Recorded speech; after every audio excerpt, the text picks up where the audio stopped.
सत्ता को लेके होड़ मची रहती है, सत्ता पाने को लेके बोला जाता है। मैं जो कहना चाह रहा हूं, हमें सत्ता नहीं चाहिए, हमें हमारा अस्तित्व बचाना है, हमारा स्वाभिमान बचाना है, हमारा जल जंगल जमीन बचाना है।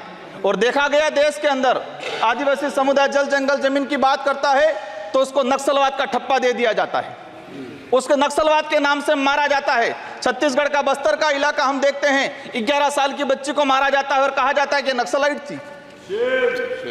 3-3, 4-4 साल के बच्चों को मारा जाता है, गर्भवती महिलाओं को मारा जाता है। आदिवासियों की, जब भी आदिवासी समुदाय अपने हक अधिकार की बात करता है तो उसको नक्सलाइट का ठप्पा लगाया जाता है। सभापति महोदय, आदिवासी समुदाय को या एससी समुदाय को फ्री की योजना, हम कहते हैं हमें फ्री की योजना मत दो, हमें हमारा हक दो, जल जंगल जमीन का मालिकाना हक दो। और संविधान के अंदर शेड्यूल 5 के अंदर, शेड्यूल 6 के अंदर जो रिजर्वेशन पॉलिसी लागू की है उसको धरातल पे लागू किया जाए। माननीय सभापति महोदय, मैंने देखा है भाजपा अलग अलग राज्यों में अलग अलग चीज कहती है, कई जगह कहती है बीफ खाओ, कई जगह मत खाओ।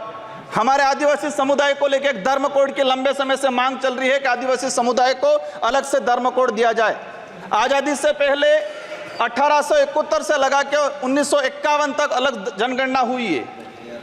आज आदिवासी समुदाय कोई ईसाई धर्म अपना रहा है, कोई हिंदू धर्म अपना रहा है, अलग अलग जगह बटा हुआ है। आदिवासियों की आइडेंटिटी, उनकी पहचान खत्म हो रही है। आदिवासी समुदाय अपनी पहचान बचाने को लिए लड़ रहा है और लंबे समय से कह रहा है कि आदिवासियों की अलग से जनगणना कॉलम होना चाहिए, धर्म कोड होना चाहिए। झारखंड के अंदर 11 नवंबर 2020 को झारखंड विधानसभा में प्रस्ताव पास हुआ अलग से आदिवासी धर्म कॉलम को लेके। वहां विपक्ष में भाजपा थी और भाजपा ने समर्थन दिया और कहा कि आदिवासी समुदाय धर्म व्यवस्थाओं में भले हिंदू हो ईसाई उसमें नहीं आता है, आदिवासियों की अलग परंपरा रीति रिवाज है, उनको धर्म कोड जारी किया जाए। लेकिन राजस्थान में अलग तरीके से माहौल बनाया जाता है। हम कहते हैं हमें किसी धर्म में नहीं रहना है, हमको आदिवासी है, आदिवासी रहने दिया जाए। माननीय सभापति महोदय, लंबे समय से देखा गया है, कहते हैं वनवासी, कोई कहता है कुछ और। हम कहते हैं हमारी जो आइडेंटिटी है, हमारा जो देखा गया है कई बार कि जो व्यवस्था बनी है उस व्यवस्था के अंदर हम कई बार कहते हैं हमें कुछ मत दो एजुकेशन को लेके।